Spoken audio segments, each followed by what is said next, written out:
Damn phones, Babylons can't crack the code. What do YouTube? B. Kelly back again with another banger video. And in today's video, y'all, I am going to be talking about 5 highly touted recruits coming out of high school who didn't quite meet expectations / pan out in their college football careers. Now, before I move on with the video, remember to smash that like button and subscribe if you haven't already, as we are on the road to 10K. Now, let's get into it. The first guy that I am going to be talking about in today's video is quarterback from the 2015 recruiting class, Brandon Wimbush. Now, in this class, according to the 24/7 Sports Composite rankings, he was a 4-star recruit, the 46th best player in the nation, and the number 3 dual-threat quarterback in this class. He held a variety of offers coming out of high school, from schools such as Notre Dame, Penn State, Alabama, and Boston College. He would end up choosing Notre Dame. Brandon Wimbush would end up being at Notre Dame for a total of 4 seasons, including a redshirt season as a sophomore.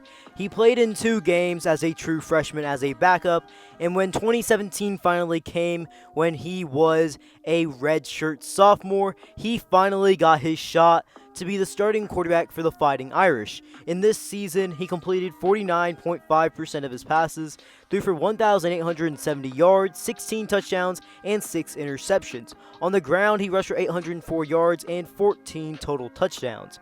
In 2018, he was the starter in the beginning, but he would eventually be replaced by Ian Book as he struggled very early on, as he completed 53% of his passes for 719 yards, 4 touchdowns, and 6 interceptions, and was not as good on the ground as 2017. After this season, he would end up transferring to UCF, where he played in 5 games, completing 54% of his passes, throwing for 167 yards, 2 touchdowns, and 0 interceptions. This would ultimately be the end of his college football career, in which he completed 51% of his passes, threw for 2,773 yards, 22 touchdowns, and 12 interceptions in his career, while rushing for over 1,000 yards on the ground and 16 total touchdowns on the ground as well. Sticking with the 2015 recruiting class, we're going to look at the number 2 running back in this class and 5-star recruit, Soso Jamabo. Now, he was a very highly touted recruit and had a variety of Power 5 offers from schools such as UCLA, Notre Dame, Texas, Alabama, Arkansas, and OU. He would end up choosing UCLA. He would spend a total of 4 years at UCLA as a running back in their system. Now, in most of the years where he was actually playing quite a bit for UCLA, they ran a split back system primarily, and he was one of the main split backs they had, primarily as a freshman, sophomore, and junior. In his career there, he had 243 rushing attempts for 1,183 total yards, averaging almost 5 yards per carry, 13 total touchdowns on the ground, and 459 career receiving yards, averaging 12 yards per reception.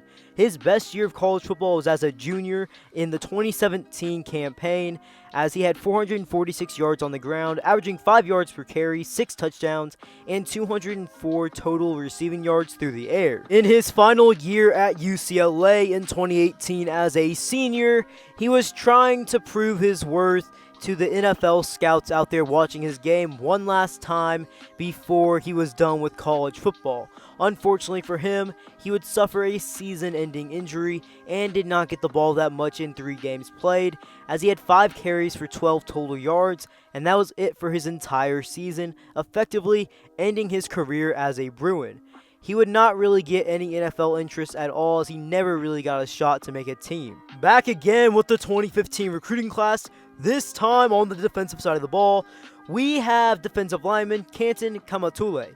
Now, in this class, he was a 5-star recruit, the number 17 player in the nation, and the number 3 strong side defensive end. He held a variety of offers coming out of high schools from schools such as Oregon, Arkansas, OU, Ole Miss, Stanford, and UCLA. Out of all of his offers, he would end up choosing Oregon. Canton was someone that was expected to be a game changer for Oregon, as this guy had some of the best size coming out of high school that you could ever see. He was 6'7", 295 pounds. You do not see that often, and to see someone like that coming out of high school, you know they're going to help your program immediately. Unfortunately for Canton, his whole college football career was plagued by injury issues. He played for Oregon and UCF, and in his career he had 5 total tackles, 2 of them being solo and 3 of them being assisted. He's one of those players that had a lot of potential, and a lot of people thought he was going to be very great, but unfortunately, injuries got the best of him. Next up, we're going to focus on a different recruiting class in the 2014 recruiting class with wide receiver Ermon Lane. Now, in this class, according to the 24/7 Sports Composite rankings, he was a 5-star recruit, the number 24 player in the nation, and the number 3 wide receiver in the nation as well. He had a lot of top schools after him and a lot of Power 5 schools as well, as he held offers from schools such as Florida State, Florida, Alabama, Arkansas, and Auburn, just to name a few. In his recruitment, however, he would end up choosing Florida State. Ermon would end up playing for Florida State for a total of 4 seasons. He would play wide receiver and defensive back. His most notable year as a wide receiver came in 2014 as a true freshman, where he had 13 receptions for 267 yards, 20 yards per reception, and 1 touchdown. In his career as a receiver, he had 27 receptions for 486 yards, 18 yards per reception, and 1 touchdown. As a defensive back, he had 50 total tackles in his career, 34 of them being solo, and 1 interception, and even 4 pass deflections as well. His biggest year in college came as a junior in 2016, where he had to really step up for the secondary and play a lot of secondary out there, since they really needed someone to step up since they were kind of low man during the season.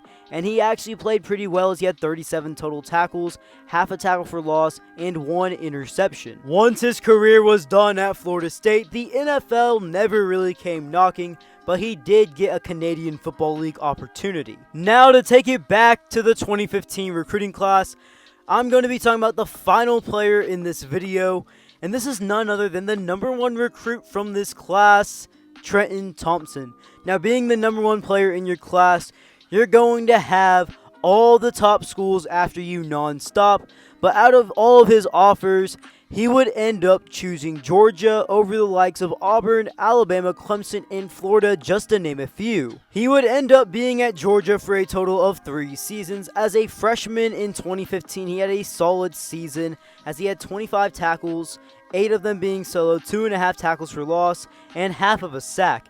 In 2016 for the Bulldogs, he had his best season yet, and his best season in his college football career, as he had 64 total tackles, 29 of them being solo, 9.5 tackles for loss, and 5 sacks.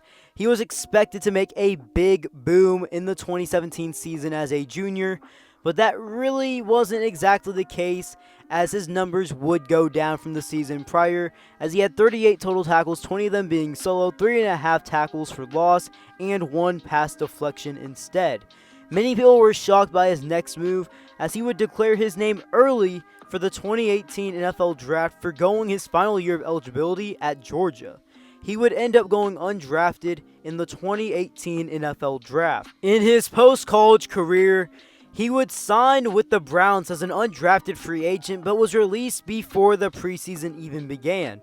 He would then play in the AAF for the Arizona Hotshots, then the Arena Football League with the Washington Valor, then Canadian Football League with the Edmonton Eskimos, then the XFL with the Houston Roughnecks, then he was on the XFL practice squad for Team 9, and finally his last destination for pro football was with the Saskatchewan Roughriders of the Canadian Football League, in which he was recently released on May 20th, 2021. Well guys, if you guys have made it this far in the video, remember to smash that like button, turn on them post notifications, and subscribe for more videos. B. Kelly, out.